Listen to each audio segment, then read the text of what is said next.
إن الحمد لله نحمده ونستعينه ونستغفره ونعوذ بالله من شرور أنفسنا ومن سيئات أعمالنا من يهده الله فلا مضل له ومن يضلله فلا هادي له وأشهد أن لا إله إلا الله وأشهد أن محمدًا عبده ورسوله أما بعد فإن خير الحديث كتاب الله وخير الهدي هدي محمد صلى الله عليه وسلم وشر الأمور محدثاتها وكل محدثة بدعة وكل بدعة ضلالة وكل ضلالة في النار. أعوذ بالله السميع العليم من الشيطان الرجيم. بسم الله الرحمن الرحيم. يا أيها الذين آمنوا اتقوا الله حق تقاته ولا تموتن إلا وأنتم مسلمون. يا أيها الناس اتقوا ربكم الذي خلقكم من نفس واحدة وخلق منها زوجها وبث منهما رجالا كثيرا ونساء واتقوا الله الذي تساءلون به والأرحام إن الله كان عليكم رقيبا. يا أيها الذين آمنوا اتقوا الله وقولوا قولا سديدا يصلح لكم أعمالكم ويغفر لكم ذنوبكم ومن يطع الله ورسوله فقد فاز فوزا عظيما. قال النبي صلى الله عليه وسلم لا عدوى ولا طيرة ولا هام ولا صفر. محترم حاضرین مجلس، ہر قسم کی بڑائی، ہر قسم کی کبریائی اس اللہ رب العالمین کے لیے ہے جو ہمارا اور آپ کا سب کا خالق ہے، سب کا پالنہار ہے، اور درود و سلام ہوں اللہ کے تمام نبیوں پر، بالخصوص ہمارے اور آپ کے آخری نبی جن کا نام نامی اسم گرامی محمد بن عبداللہ صلی اللہ علیہ وسلم ہے۔ جمعہ کے دن اللہ کے نبی صلی اللہ علیہ وسلم پر درود بھیجنے کا خصوصی اہتمام کرنا چاہیے۔ اللہ تعالیٰ ایسے بندے پر ایک درود کی وجہ سے 10 رحمتوں کا نزول فرماتا ہے۔ محترم حاضرین، کوئی سال یا کوئی مہینہ یا کوئی ہفتہ، کوئی دن، کوئی رات، کوئی صبح، کوئی شام، کوئی لمحہ، کوئی گھنٹہ یہ منحوس نہیں ہوتا ہے۔ ان ساری چیزوں کو پیدا کرنے والا رب العالمین ہے۔ ان عدت الشہور عند اللہ 12 شہرا فی کتاب اللہ یوم خلق السماوات والارض۔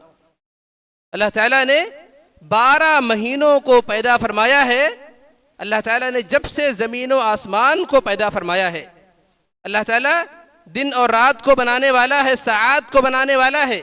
ایک انسان جب کسی مہینے کو، کسی دن کو، کسی ہفتے کو، کسی شب کو، کسی ساعت کو، کسی گھڑی کو جب منحوس سمجھتا ہے، وہ اللہ رب العالمین کے خلق میں بہت بڑی جسارت کرتا ہے، کیونکہ پیدا کرنے والا رب العالمین ہے۔ اور اللہ تعالیٰ نے کوئی چیز منحوس پیدا نہیں کی۔ تعالی اللہ عن ذلک علوا کبیرا۔ اللہ تعالیٰ ان ساری چیزوں سے اس کی ذات منزہ و مبرہ ہے۔ میرے بھائیو، اللہ فرماتا ہے، نبی صلی اللہ تعالی علیہ وسلم فرماتے ہیں، یؤذینی ابن آدم یسب الدہر وانا الدہر، او کما قال صلوات ربی وسلامہ علیہ۔ نبی صلی اللہ علیہ وسلم فرماتے ہیں کہ اللہ فرماتا ہے کہ مجھے ابن آدم گالی دیتا ہے، مجھے ابن آدم برا بھلا کہتا ہے کہ میرا فلاں کام خراب ہو گیا فلاں مہینے کی وجہ سے، فلاں انسان کی وجہ سے، فلاں وقت کی وجہ سے۔ انسان، اللہ فرماتا ہے انا الدہر، زمین و آسمان کی تخلیق، اس کے درمیان کی ساری چیزیں، اوقات، ازمان، زمانوں کو پیدا کرنے والا میں ہوں، زمانہ میں ہوں۔ حقیقت میں وہ مجھے تکلیف دیتا ہے۔ اور آپ یہ یاد رکھیں کہ اللہ رب العالمین کی مشیت اور اللہ رب العالمین کے ارادے، رب العالمین کے اختیار کے بغیر زمین و آسمان کی کوئی ایسی طاقت نہیں ہے جو آپ کو فائدہ دے سکے۔ اور اگر رب العالمین آپ کو فائدہ پہنچانا چاہے، زمین و آسمان کے سارے لوگ مل جائیں، سب چاہیں کہ آپ کو کوئی فائدہ دے دیں، ایک انسان بستر مرگ پر پڑا ہوا ہے، ہاسپٹل کے اندر موجود ہے، ساری مراعات ہیں، انسان نے اپنے اعتبار سے شفا کے اور اس کے سارے اسباب مہیا کر رکھے ہیں، روپیہ پیسہ سب موجود ہے، سب مل کر اس کو کوئی فائدہ نہیں دے پاتے اور اس دنیا سے چلا جاتا ہے۔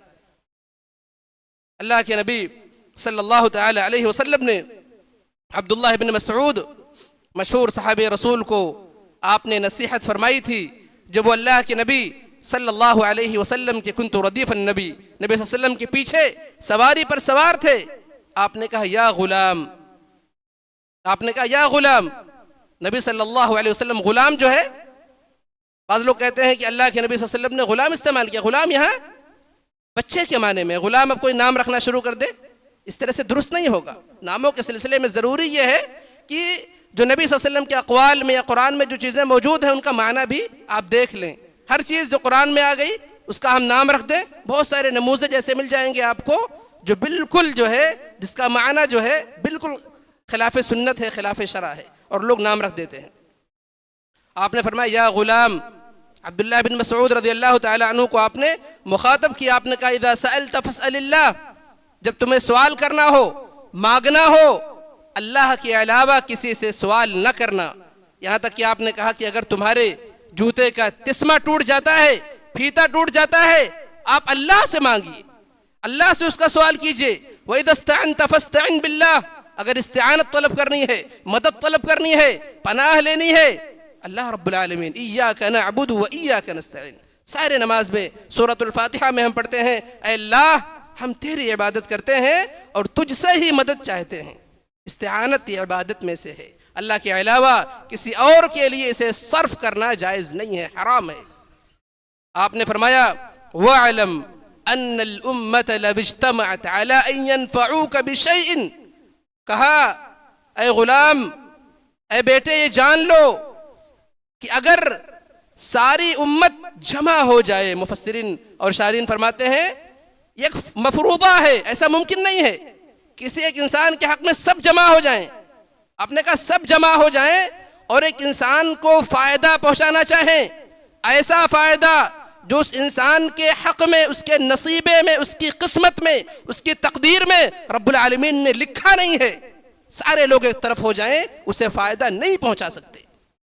الا بشیء قد کتبہ اللہ لک، فرمایا صرف اتنا حصہ اسے فائدہ پہنچا سکتے ہیں جو اللہ تعالیٰ نے اس کے نصیب میں لکھا ہے۔ آپ نے مزید فرمایا وَلَوِ اجْتَمَعُوا عَلَىٰ أَن يَضُرُّوكَ بِشَيْءٍ، کہا کہ اگر سب جمع ہو جائیں تمہیں نقصان دینے کے لیے، ساری طاقتیں آپ کے خلاف ہو جائیں اور آپ کو نقصان پہنچانا چاہیں، ایسا نقصان جو اللہ رب العالمین نے آپ کے نصیبے میں نہیں لکھا ہے، آپ کے تقدیر میں جو چیز نہیں لکھی ہے، اللہ کے نبی صلی اللہ علیہ وسلم فرماتے ہیں سارے لوگ مل کر آپ کو وہ نقصان نہیں پہنچا سکتے۔ اور ہم سوچتے ہیں کہ فلاں دن اس کے اندر نحوست ہے، ہم کام کریں گے تو ہمیں نقصان پہنچے گا۔ میرے بھائیوں، ان کے اندر کوئی طاقت نہیں ہے، ان دنوں کے اندر، ان اوقات کے اندر، ان مہینوں کے اندر، ان ساعات کے اندر کوئی طاقت موجود نہیں ہے۔ اللہ رب العالمین ان ساری چیزوں کا خالق ہے، لیکن ان کے اندر فی نفسہ کوئی طاقت اختیار نہیں ہے کہ آپ کو یہ نقصان پہنچا سکیں۔ اللہ کے نبی صلی اللہ تعالی علیہ وسلم فرماتے ہیں ساری امت ایک طرف ہو جائے اور آپ کو فائدہ دینا چاہے، اللہ نے وہ فائدہ آپ کے نصیب میں نہ لکھا ہو نہیں دے سکتی۔ سارے لوگ ایک طرف ہو جائیں، آپ کو نقصان پہنچانا چاہیں اور وہ نقصان آپ کے نصیبے میں نہ ہو، وہ آپ کو نقصان نہیں پہنچا سکتے۔ آپ فرماتے ہیں رفعت الاقلام وجفت الصحف، قلم اٹھا لی گئی ہے، اللہ نے قلم کو حکم دیا تھا کائن الی یوم القیامہ، لکھ دے جو قیامت تک ہونے والا ہے، اس نے وہ چیزیں لکھ دی ہیں، اور صحف جو ہے یہ خشک ہو چکے ہیں، ان اقلام کے ساتھ بند ہو گئے ہیں، اب اس میں اضافہ، اس میں تبدیلی ممکن نہیں ہے۔ سارے لوگ مل جائیں پھر بھی یہ چیز ممکن نہیں ہے۔ اللہ تعالیٰ قرآن مقدس کے اندر فرماتا ہے قل لن يصيبنا الا ما كتب الله لنا هو مولانا وعلى الله فليتوكل المؤمنون۔ نبی صلی اللہ تعالی علیہ وسلم کو اللہ تعالیٰ حکم دیتا ہے آپ کہہ دیجئے لن يصيبنا الا ما كتب الله لنا، ہمیں کوئی بھی چیز، کوئی پریشانی، کوئی مصیبت، کوئی غم ہمیں صرف اتنا لاحق ہو سکتا ہے، اتنا پہنچ سکتا ہے جتنا اللہ نے ہمارے نصیبے میں لکھا ہے۔ وعلی اللہ فلیتوکل المؤمنون، اور مومنوں کو چاہیے کہ اللہ سبحانہ وتعالی پر حقیقی معنوں میں توکل کریں، حقیقی معنوں میں بھروسہ کریں، اللہ کی ذات پر سبب اپنائیں، اور اللہ رب العالمین کو خالق، مالک، مدبر، اور اللہ رب العالمین کو حقیقی طور سے کارساز بنائیں۔ نبی صلی اللہ تعالی علیہ وسلم فرماتے ہیں ما اصابک لم یکن لیخطئک، جو چیز آپ کو پہنچ گئی ہے، جو مصیبت آپ کو پہنچنے والی ہے، کوئی بھی اس کو مٹا نہیں سکتا، دور نہیں کر سکتا، اور جو چیز آپ پر آنے والی نہیں ہے سارے لوگ مل کر وہ مصیبت آپ کو پہنچا نہیں سکتے۔ ہم نمازوں کے بعد کیا دعا کرتے ہیں؟ ہم نمازوں کے بعد دعا کرتے ہیں اللہم لا مانع لما اعطیت ولا معطی لما منعت۔ کیا مطلب ہے اس کا؟ اللہم لا مانع لما اعطیت، اللہ تعالیٰ جو تو دینا چاہے سارے لوگ مل جائیں، سارے لوگ مل جائیں، کوئی اسے روک نہیں سکتا، اور جس چیز سے اللہ تعالیٰ بندے کو روکنا چاہے، جو فائدہ نہ دینا چاہے، سارے لوگ مل کر بھی دینا چاہیں وہ اس کو نہیں پہنچا سکتے۔ اور ہمارا یہ عقیدہ ہے، ہم میں سے بعض بھائی اس طرح کا تصور رکھتے ہیں کہ زمانوں کے اندر یا اسی طرح سے مہینوں کے اندر اس طرح کی چیزیں ہوتی ہیں جس سے انسان کو نقصان پہنچتا ہے، اس سے وہ بدشگونی کا عقیدہ لیتے ہیں۔ میرے بھائیو، کتنی بڑی احمقانہ قسم کی بات ہے۔ اللہ تعالیٰ قرآن مقدس کے اندر فرماتا ہے قل لا املک لنفسی ضرا ولا نفعا الا ما شاء اللہ۔ یہ خطاب کس سے ہے؟ نبی صلی اللہ علیہ وسلم سے ہے، گرچہ حکم سب کو عام ہے۔ آپ نے فرمایا اے نبی، اللہ فرماتا ہے آپ کہہ دیجئے لا املک لنفسی ضرا ولا نفعا، میں اپنے نفس کے بارے میں کوئی نفع اور نقصان کا مالک نہیں ہوں الا ما شاء اللہ۔ کون فرما رہے ہیں؟ نبی صلی اللہ تعالی علیہ وسلم، وہ ذات فرما رہی ہے جو جس کے اگلے پچھلے سارے گناہ معاف ہیں، جو سید المرسلین ہیں۔ کہتے ہیں میں الا ما شاء اللہ، مگر اللہ تعالیٰ جو چاہے۔ وَلَوْ كُنْتُ أَعْلَمُ الْغَيْبَ لَاسْتَكْثَرْتُ مِنَ الْخَيْرِ، اور اگر مجھے غیب کا علم ہوتا تو بہت ساری چیزیں میں خیر میں سے حاصل کر لیتا۔ وَمَا مَسَّنِيَ السُّوءُ، مجھے کوئی بیماری اور کوئی جو ہے پریشانی نہیں پہنچتی۔ ایک انسان جب آپ جانتے ہیں کل کیا ہونے والا ہے، ایک مفروضہ لے لیں، اس میں تکلیف پہنچنے والی ہے، انسان اس کو زائل کرے گا، انسان اس کو دور کرے گا۔ اللہ کے نبی صلی اللہ علیہ وسلم صریحاً یہ آیت بتلا رہی ہے کہ اللہ کے نبی کو غیب کا علم نہیں تھا، اور جو انسان تصور کرتا ہے یا عقیدہ رکھتا ہے کہ اللہ کے نبی صلی اللہ علیہ وسلم کو غیب کا علم تھا، اس آیت کی صریح خلاف ورزی ہے۔ اور دوسری بات یہ ہے کہ بہت سارے واقعات ایسے ہیں کہ اگر آپ ان کو جانیں گے اس کے باوجود آپ کہیں گے کہ اللہ کے نبی صلی اللہ علیہ وسلم غیب کا علم رکھتے تھے، تو نبی صلی اللہ علیہ وسلم پر یہ بہت بڑا اتہام ہے۔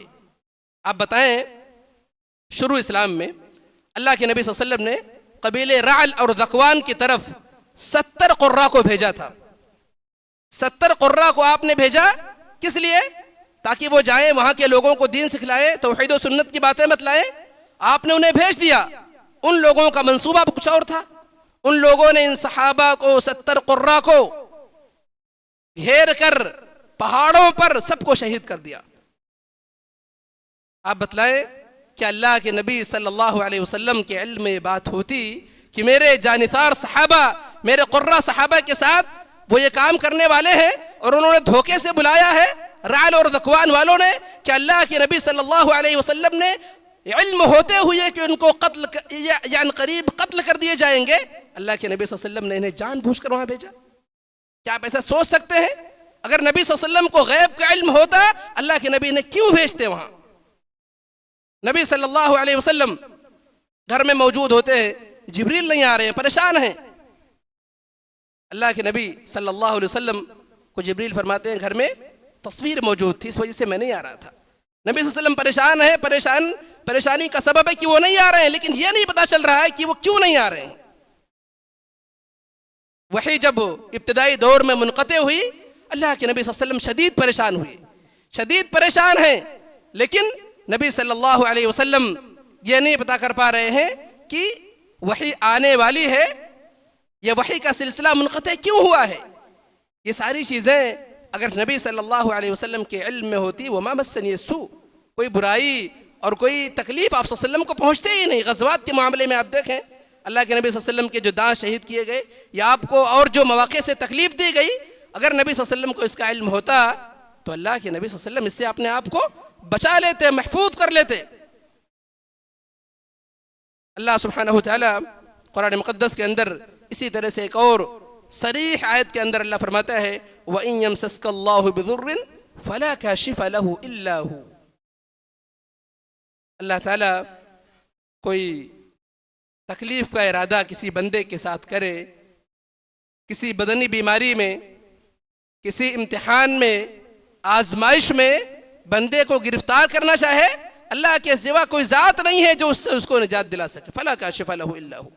اور اللہ تعالیٰ اگر کسی کو فائدہ دینا چاہے تو اللہ تعالیٰ کے علاوہ کوئی ایسی ذات نہیں ہے جو اس کو فائدہ دینے سے روک سکے. میرے بھائیو، ہمارے اور آپ کے یہاں ہمارے کچھ بھائی ایسے ہیں جو ابھی مہینہ جاری ہے جسے سفر کا مہینہ کہتے ہیں، اس مہینے کو بعض لوگ منحوس سمجھتے ہیں. یہ بتانا اس لیے ہے، ہمارے اسلاف کہتے ہیں عرفت الشر، اسلاف کہتے ہیں کہ ہم شر کو اس لیے جانتے، اس لیے نہیں کہ ہم اس پر عمل کریں. ممکن ہے یہ ساری چیزیں آپ کے یہاں موجود نہ ہوں، اگر موجود نہیں ہے بہت اچھی بات ہے، لیکن ملک ہندوستان کے بعض دوسرے علاقوں میں، بعض دوسرے خطوں میں چیزیں پائی جاتی ہیں، موجود ہیں. یا ممکن ہے کبھی آپ کے سامنے یہ شر پیش آئیں اور آپ کو چونکہ پہلے سے علم رہے گا ان خرافات کے بارے میں، تو آپ اپنے آپ کو، اپنے سماج کو، اپنے بچوں کو، اپنے گھر والوں کو اس سے بچا سکیں گے. ماہ سفر کو بعض لوگ منحوس سمجھتے ہیں، اس مہینے کے اندر شادی وغیرہ نہیں کرتے، اس مہینے کے اندر کوئی مہم کام، اچھا کام شروع نہیں کرتے کہ اس میں برکت نہیں ہوگی. یا اسی طرح سے اس مہینے کے اندر کوئی بڑا کام، کوئی کام شروع کرنا ہے، تجارت شروع کرنی ہے، نہیں کرتے. یا اسی طرح سے عام طور سے دیکھا جائے بہت ساری چیزوں کو لوگ منحوس سمجھتے ہیں. یہ سفر کے ساتھ خاص نہیں ہے. مثلا انسان نکلتا ہے، کسی انسان کو دیکھتا ہے، اسے وہ ناپسند کرتا ہے، اس کے دل میں بات آتی ہے کہ نہیں ابھی میں کام نہیں کروں گا.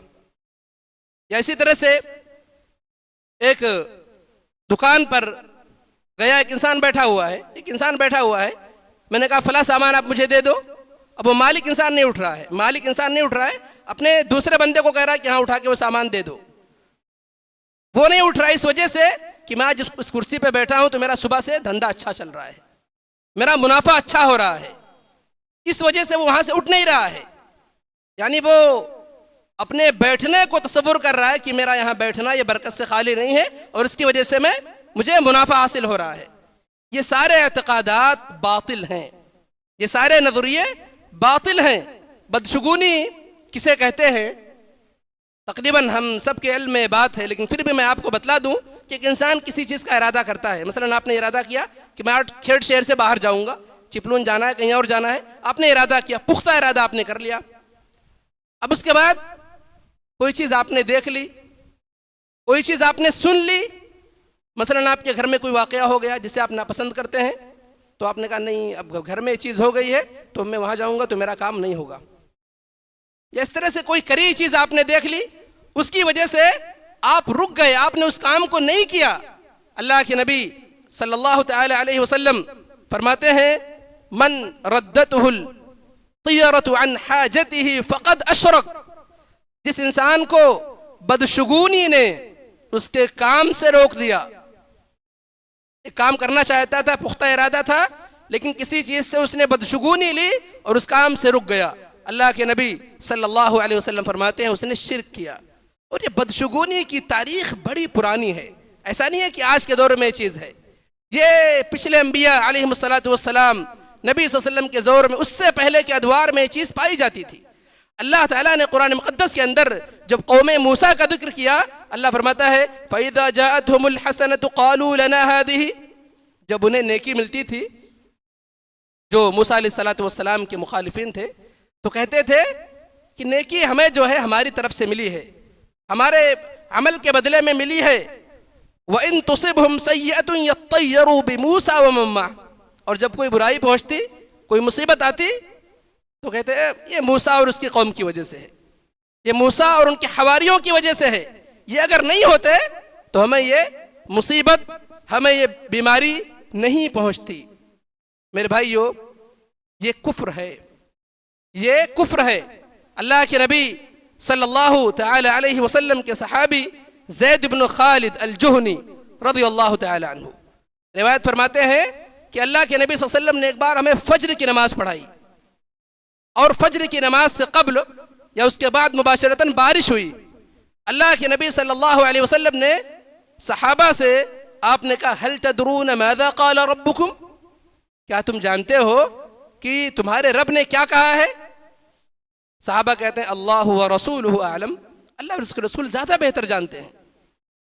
اللہ کے نبی صلی اللہ علیہ وسلم فرماتے ہیں کہ اللہ نے کہا اصبح من عبادی مؤمن بی وکافر، کہا کہ میرے چند بندے مجھ پر انہوں نے ایمان کی حالت میں صبح کی ہے، اور بعض میرے بندے ایسے ہیں جنہوں نے کفر کی حالت میں صبح کی ہے. من قال مطرنا بفضل اللہ ورحمتہ فذلک مؤمن بی وکافر بالکواکب، کہا کہ جس نے کہا کہ ہمیں اللہ رب العالمین کے فضل، اس کی عنایت، اس کی رحمت سے ہمیں بارش ملی ہے، وہ جو ہے اس نے ایمان کی حالت میں صبح کی، اور اس نے کواکب کا، ستاروں کا، نچھتر کا، ان ساری چیزوں کا اس نے انکار کیا. وَأَمَّا مَنْ قَالَ مُطِرْنَا بِنَوْءِ كَذَا وَكَذَا، اور جس نے کہا کہ ہمیں جو ہے فلاں ستارے کی وجہ سے، فلاں نچھتر کی وجہ سے، یا جو بعض ہمارے یہاں لوگ کہتے ہیں کہ یہ اتنا موسم آئے گا تو اس میں بارش خوب ہوگی، اس طرح کا عقیدہ رکھنا کہ اس موسم کی وجہ سے بارش ہو رہی ہے، اس موسم کی وجہ سے بارش کا موسم ہے. اللہ سبحانہ وتعالی چاہے تو بارش کو روک سکتا ہے، ایسا ضروری نہیں ہے کہ بارش کا موسم ہے تو بارش ہو. بہت ساری جگہیں ایسی ہیں جہاں بارش کا موسم ہوتا ہے اور پورے سیزن میں بارش نہیں ہوتی. حقیقت میں بارش کو نازل کرنے والا اللہ رب العالمین ہے. اب کوئی انسان سمجھتا ہے کہ نچھتر یا سیشن یا اس کی وجہ سے بارش ہو رہی ہے، اللہ کے نبی صلی اللہ علیہ وسلم فرماتے ہیں اس انسان نے، اللہ تعالیٰ فرماتا ہے، میرے ساتھ کفر کی حالت میں صبح کی. اسی طرح سے نبی صلی اللہ علیہ وسلم فرماتے ہیں لیس منا من تطیر او تطیر له او تکہن او تکہن له او سحر او سحر له. کیا فرمایا آپ نے؟ وہ انسان ہم میں سے نہیں ہے، وہ انسان ہمارے طریقے پر نہیں ہے جو انسان بدشگونی لے. بدشگونی کسی بھی چیز کی انسان لے سکتا ہے. کچھ مثالیں آپ کے سامنے پیش کی گئی ہیں. یا جس کے لیے بدشگونی لی جائے، یا جو انسان کہانت اختیار کرے، یا جس کے لیے کہانت کی جائے، کہانت لی جائے، یا انسان جو جادو کرے، یا جس کے لیے جادو کیا جائے. آج ہم دیکھتے ہیں سوشل جو پلیٹ فارمز وغیرہ ہیں، سوشل میڈیا جو ہے، ابھی فیس بک پر دیکھیے کچھ اپلیکیشنز وغیرہ موجود ہوتے ہیں، وہاں رہتا ہے آپ کی شادی کب ہوگی، آپ کی شادی کب ہوگی، یا اسی طرح سے آپ کتنے پیسے آپ کمائیں گے زندگی کے اندر، یا اسی طرح سے مستقبل کے امور کے لے کر ہمارے مسلمان بچے اس میں پڑے ہوئے ہیں. ایسٹرولوجی وغیرہ اس کو کہا جاتا ہے، اس میں پڑے ہوئے ہیں. جبکہ جو انسان وہاں بیٹھا ہوا ہے اس کو خود کے مستقبل کے بارے میں علم نہیں ہے. اگر آپ اس کی شخصیت سے واقف ہوں گے تو آپ کو پتہ چلے گا کہ بہت ساری پریشانیاں اس کی زندگی میں ایسی ہیں جس کو وہ اپنے آپ کو مستقبل اور غیب کا دعویٰ کرنے والا بتا کر اس کے باوجود اس کو دور نہیں کر پا رہا ہے. یہ چیز کہانت کے اندر داخل ہے. اگر یہ اپلیکیشن وغیرہ کے ذریعے سے گرچہ ہم مذاقن کریں، گرچہ ہم اس کے اندر ہمارا اعتقاد نہ ہو، پھر بھی جرم ہے۔ کیا فرماتے ہیں اللہ کے نبی صلی اللہ علیہ وسلم؟ من اتى عرافا فسأله عن شيء لم تقبل له صلاة 40 لیلہ۔ کیا فرمایا نبی صلی اللہ علیہ وسلم نے؟ جو انسان عراف کے پاس جائے، کوئی انسان ہے ہاتھ دے کر بتاتا ہے کہ آپ کی شادی فلاں سال ہوگی، آپ کے اتنے بچے ہوں گے، آپ کے ممبئی میں اتنے فلیٹ ہوں گے، آپ کا کاروبار یہاں اچھا رہے گا، انسان وہاں جاتا ہے، صرف اس سے پوچھتا ہے، من باب الاخبار، اس نے پوچھ لیا، اعتقاد نہیں رکھا، صرف پوچھ لیا۔ اللہ کے نبی فرماتے ہیں اس کی 40 راتوں کی نماز قبول نہیں ہوتی ہے۔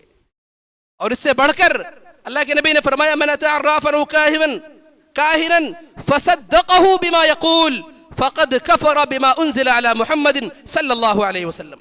اور اگر انسان جاتا ہے ان لوگوں کے پاس یا ایسے اپلیکیشن کا سہارا لیتا ہے اور اس پر اعتقاد مضبوط ہو جاتا ہے، اس بندے پر یا اس ویب سائٹ پر، اور انسان اس کی تصدیق کرتا ہے، یا اتفاقاً ایسا ہو گیا کہ اس نے کہہ دیا آپ کی 2026 میں شادی ہوگی اور آپ کی شادی ہو گئی اتفاقاً، اب آپ کا عقیدہ ہو گیا کہ دیکھو اس نے کہا تھا، اس وجہ سے میری شادی ہوئی ہے، اس وجہ سے میرا بگڑا ہوا کام درست ہوا ہے۔ اللہ کے نبی صلی اللہ علیہ وسلم فرماتے ہیں ایسے انسان نے نبی صلی اللہ علیہ وسلم کی لائی ہوئی شریعت سے کفر کیا۔ یہ کفر ہے، کفر صریح ہے۔ اسی طرح سے متفق علیہ روایت کے اندر موجود ہے، عبداللہ ابن عباس رضی اللہ تعالی عنہ حدیث کی روایت کرنے والے ہیں، اللہ کے نبی صلی اللہ علیہ وسلم فرماتے ہیں کہ مجھ پر امتیں پیش کی گئیں، مجھ پر امتیں پیش کی گئیں اور ان کی قوموں کو دکھلایا گیا۔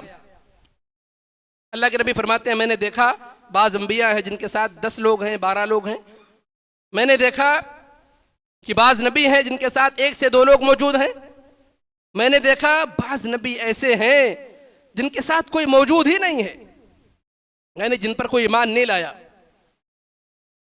پھر کہتے ہیں کہ مجھے ایک امت دکھلائی گئی جو بڑی تعداد میں تھی۔ اللہ کے نبی فرماتے ہیں مجھے لگا کہ یہ میری امت ہے۔ کہا گیا ہے نبی صلی اللہ علیہ وسلم یہ آپ کی امت نہیں ہے، یہ امت آپ کی نہیں ہے، یہ موسیٰ علیہ السلام اور ان کی قوم ہے۔ پھر اللہ کے نبی صلی اللہ علیہ وسلم سے کہا گیا آپ نے اپنے ایک طرف دیکھا، ایک بڑی تعداد نظر آئی، ایک بڑی تعداد نظر آئی، آپ نے دوسری طرف دیکھا ایک بہت بڑی تعداد نظر آئی، بڑا جم غفیر نظر آیا۔ کہا گیا اے نبی صلی اللہ علیہ وسلم یہ آپ کی امت ہے، یہ امت آپ کی ہے، اور اس میں سے 70,000 لوگ ایسے ہیں جو بغیر حساب و کتاب کے اندر، بغیر حساب و کتاب کے جنت کے اندر داخل ہوں گے۔ اللہ کے نبی نے یہ فرمایا، یہ فرمانے کے بعد اللہ کے نبی صلی اللہ علیہ وسلم اٹھے اور چلے گئے۔ اب صحابہ پریشان ہیں کہ 70,000 لوگ بغیر حساب و کتاب کے جنت میں داخل ہو رہے ہیں، اللہ تعالیٰ جن سے مواخذہ نہیں کرے گا، کھڑے کر کر اپنے سامنے سوال نہیں پوچھے گا کہ آپ نے ایسا کیا تو کیوں کیا، سوال میں نقاش موجود نہیں ہوگا، بندہ عذاب کے اندر گرفتار بغیر حساب و کتاب کے۔ صحابہ پریشان ہیں۔ بعض صحابہ نے کہا، بعض لوگوں نے کہا کہ شاید صحابہ کرام رضوان اللہ علیہم اجمعین کی جماعت ہے جنہوں نے نبی کی صحبت پائی۔ بعض نے کہا کہ شاید یہ وہ لوگ ہیں جو اسلام کی حالت میں پیدا ہوئے اور موت تک انہوں نے شرک کا ذرہ برابر ارتکاب نہیں کیا۔ اتنے میں اللہ کے نبی صلی اللہ علیہ وسلم واپس آئے تو اللہ کے نبی نے کہا کس چیز کے بارے میں آپ لوگ سرگوشی کر رہے ہو؟ تو کہا اللہ کے نبی صلی اللہ علیہ وسلم آپ نے جو بات کہی ہے کہ 70,000 لوگ بغیر حساب و کتاب کے جنت کے اندر داخل ہوں گے، ہم بہت پریشان ہیں، ہم سننا چاہتے ہیں، جاننا چاہتے ہیں، اشتیاق موجود ہے کہ وہ کون لوگ ہیں تاکہ عمل کے ذریعے سے ہم اس کے اندر داخل ہو سکیں۔ اللہ کے نبی صلی اللہ علیہ وسلم فرماتے ہیں، متفق علیہ روایت ہے، ہم الذین لا یرقون ولا یسترقون، یہ وہ لوگ ہیں جو نہ دم کرتے تھے نہ دم کراتے تھے، ولا یتطیرون، اور یہ لوگ بدشگونی نہیں لیتے تھے، بدشگونی نہیں لیتے تھے، وعلی ربہم یتوکلون، اور یہ لوگ حقیقی معنوں میں اللہ رب العالمین پر جیسا توکل کرنے کا، بھروسہ کرنے کا حق ہے، ویسا اللہ رب العالمین کی ذات پر بھروسہ کرنے والے تھے۔ صحیح مسلم کے اندر ایک اور اضافہ ہے وَلَا يَكْتَوُونَ، اور ایسے لوگ آگ سے اپنے جسم کو داغتے نہیں تھے۔ یہ بشارت میرے بھائیو کتنی عظیم ہے، اور اللہ کے نبی صلی اللہ علیہ وسلم نے اس میں ذکر فرمایا ہے کہ اگر بدشگونی میں انسان گرفتار ہے، کسی بھی چیز کو لے کر، مہینے کو لے کر، سال کو لے کر، دن کو لے کر، ہفتے کو لے کر، کسی شب کو لے کر، کسی انسان کو لے کر، کسی جانور کو لے کر، کسی بھی مخلوق کو لے کر وہ اس فضیلت کے اندر شامل نہیں ہوگا۔ نبی صلی اللہ تعالی علیہ وسلم نے ایک روایت کے اندر بیان فرمایا، آپ نے اس میں کہا کہ 3 لوگ ایسے ہیں جو اللہ کے یہاں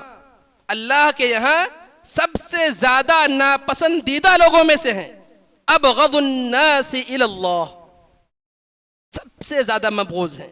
ان 3 لوگوں میں سے نبی اکرم صلی اللہ علیہ وسلم فرماتے ہیں وَمُبْتَغٍ فِي الْإِسْلَامِ سُنَّةَ الْجَاهِلِيَّةِ، اسلام کے اندر جاہلی چیزوں کا چاہنے والا۔ بدشگونی کیا ہے؟ یہ جاہلی ہے۔ تانا دینا کسی کے نسب میں، ہم جو ہے سید ہیں، ہم پٹھان ہیں، ہم فلاں قوم سے ہیں، اس پر فخر کرنا، یہ جاہلی چیزیں ہیں۔ اسی طرح سے النیاحہ، نوحہ کرنا، ماتم کرنا، رونا کسی کے مر جانے پر، کسی کا انتقال ہو جانے پر، چاہے وہ مرد ہو عورت ہو، یہ بھی جاہلی چیزوں میں سے ہے۔ اللہ کے نبی صلی اللہ علیہ وسلم نے اس کو مبغوض بتلایا ہے۔ اسی طرح سے اللہ کے نبی صلی اللہ علیہ وسلم نے فرمایا، جو آپ کے سامنے روایت شروع میں پڑھی گئی، لا عدوہ ولا طیرہ ولا ہامہ ولا سفر، یہ روایت کی ہلکی شرح کر کے میں اپنی بات ختم کرتا ہوں۔ اللہ کے نبی نے فرمایا کہ کوئی بیماری خود بخود متعدی نہیں ہوتی، لا عدوہ۔ اب آپ کہیں گے کہ کورونا کے دور میں ہم دیکھتے تھے کہ ایک انسان بیمار تھا، اس کے گھر میں سارے لوگ بیمار ہو گئے، اور آپ کہہ رہے ہیں متعدی نہیں ہوتی، یہ کیسا ہے؟ متعدی فی نفس ہی نہیں ہوتی، فی نفس ہی نہیں ہوتی۔ ایک مثال میں آپ کو دوں کہ ایک بدو اللہ کے نبی صلی اللہ علیہ وسلم کے پاس آیا، اور اس نے کہا اللہ کے نبی صلی اللہ علیہ وسلم، ہم اونٹوں کے باڑے میں جب ایک بیمار زدہ اونٹ کو داخل کرتے ہیں تو سارے اونٹ بیمار ہو جاتے ہیں۔ دراصل ان کے یہاں جاہلی عقیدہ تھا کہ بیماری خود بخود متعدی ہوتی ہے، یہ عقیدہ عربوں کے یہاں موجود تھا۔ کہا کہ اللہ کے نبی ایک اونٹ کو داخل کرتے ہیں، سارے اونٹ کو بیماری لگ جاتی ہے، تو اللہ کے نبی نے کہا معاملہ ایسا ہے؟ اس نے کہا اللہ کے نبی ایسا ہے؟ تو آپ نے کہا فمن اعد الاول، آپ نے کہا معاملہ ایسا ہے جیسا کہہ رہے ہو، تو یہ بتلاؤ کہ پہلے اونٹ کو بیماری کیسے لگی، ذرا بتلائے پہلے اونٹ کو بیماری کیسے لگی؟ پریشان ہو گیا، جواب نہیں دے سکا۔ تو بیماری جو ہے یہ فی نفس ہی متعدی نہیں ہے، باذن اللہ، اللہ رب العالمین کے حکم سے اس میں تعدی کا پہلو موجود ہے۔ اس لیے چیچک کی بیماری ہے یا متعدی بیماریاں ہیں، جو تعلیمات شریعت کی موجود ہیں، جو اسباب موجود ہیں، ان کو اپنایا جائے اور بچا جائے۔ اسی طرح سے ولا طیرہ، انسان پرندوں کے ذریعے سے، کسی مخلوق کے ذریعے سے بشگونی لیتا ہے، وہ درست نہیں ہے۔ ولا ہامہ، الو وغیرہ کے ذریعے سے بشگونی لینا، یہ درست نہیں ہے۔ ولا سفر، اسی طرح سے سفر مہینے کے ذریعے سے بشگونی لینا۔ ابھی میں پڑھ رہا تھا، میں نے پڑھا بعض لوگ سفر مہینے کو بدشگونی اس لیے اس مہینے سے لیتے ہیں کہ اس مہینے میں حسن ابن علی رضی اللہ تعالی عنہ کا انتقال ہوا۔ نبی صلی اللہ علیہ وسلم کو دو نواسے تھے، حسین اور حسن رضی اللہ تعالی عنہما، کہا اس وجہ سے ہم اس سے بدشگونی لیتے ہیں۔ تو میرے بھائیو، ماہ ربیع الاول جس میں اللہ کے نبی صلی اللہ علیہ وسلم کی وفات ہوئی، اور جس میں صحابہ کرام رضوان اللہ علیہم اجمعین پر ایسا غم طاری ہوا جس کو بیان کرنا ممکن نہیں ہے، یہ مہینہ ہمارے ہاں منحوس نہیں ہے۔ اسی طرح سے ربیع الاول ذی الحجہ کے اندر عمر رضی اللہ تعالی عنہ، عثمان ابن عفان رضی اللہ تعالی عنہما کا انتقال ہوا، لیکن یہ مہینہ ہمارے یہاں منحوس نہیں ہے۔ حقیقت یہ ہے کہ کسی واقعے سے، کسی چیز کے وقوع پذیر ہونے سے شریعت ہم اس سے کسب نہیں کر سکتے، اس سے ہم شریعت اسے ہم نہیں بنا سکتے، اس سے کوئی چیزیں ہم حاصل نہیں کر سکتے۔ واقعات ہوتے رہتے ہیں، لیکن واقعات کی وجہ سے کوئی دن یا کوئی مہینہ یا کوئی سال یا کوئی گھنٹہ، کوئی لمحہ یہ منحوس نہیں ہوتا۔ اسی طرح سے ہمارے بعض بھائیوں کے یہاں ایک چیز یہ پائی جاتی ہے کہ ماہ سفر کے آخری بدھ کو، آخری بدھ جو ہوتا ہے اس کے اندر وہ خوشی مناتے ہیں. جو مزدوری والا طبقہ ہے وہ بھی چھٹی وغیرہ کر کے لوگ باہر جاتے ہیں, حلوہ تیار کرتے ہیں, کوئی اچھی ڈش بناتے ہیں, کھاتے ہیں. ممکن ہے یہاں چیز نہ پائی جاتی ہو, لیکن بعض لوگوں کے یہاں موجود ہے. اور میں نے آپ کو بتلایا ہے کہ ضروری نہیں ہے جو چیز یہاں بیان کی جا رہی ہیں وہ آپ کے یہاں موجود ہو. آپ کے علم میں یہ بات آنی چاہیے تاکہ کل آپ کہیں سفر کر کے جائیں, وہاں یہ چیز پائیں تو آپ یہ بتلا دیں بھائی یہ چیز صحیح نہیں ہے, یہ چیز صحیح نہیں ہے. یہ عقیدہ اس لیے رکھتے ہیں, کہتے ہیں کہ اللہ کے نبی صلی اللہ علیہ وسلم سفر کے آخری بدھ کو آپ بیماری سے شفا یاب ہوئے اور آپ نے غسل فرمایا, اس وجہ سے ہم خوشی کا اہتمام کرتے ہیں. جبکہ جو صحیح بات ہے اور جس کو مختلف مورخین نے لکھا ہے کہ اللہ کے نبی صلی اللہ علیہ وسلم کے جو بیماری کی ابتدا ہوئی تھی, آپ صلی اللہ علیہ وسلم جو بیمار ہوئے تھے وہ سفر کے آخری بدھ کو ہوئے تھے. تو اس لیے جو ہے یہ چیز بھی درست نہیں ہے. اللہ رب العالمین سے دعا کرتا ہوں اللہ تعالی ہم نے جو باتیں اس مختصر سے وقت میں بدشگونی کے حوالے سے, سفر کے حوالے سے, اللہ رب العالمین پر توکل کے حوالے سے, اور اسی طرح سے قضاء و قدر کے حوالے سے جو باتیں ہم نے سنی ہیں, رب العالمین ہم تمام لوگوں کو اس پر عمل کرنے کی توفیق عطا فرمائے. اللہ تعالیٰ جب تک ہم اس دنیا کے اندر ہیں ایمان اور احسان پر باقی رہیں, اور جو ہمارا خاتمہ ہو خاتمہ بالخیر ہو. وصلی اللہ علی نبینا محمد وعلی آلہ وصحبہ اجمعین.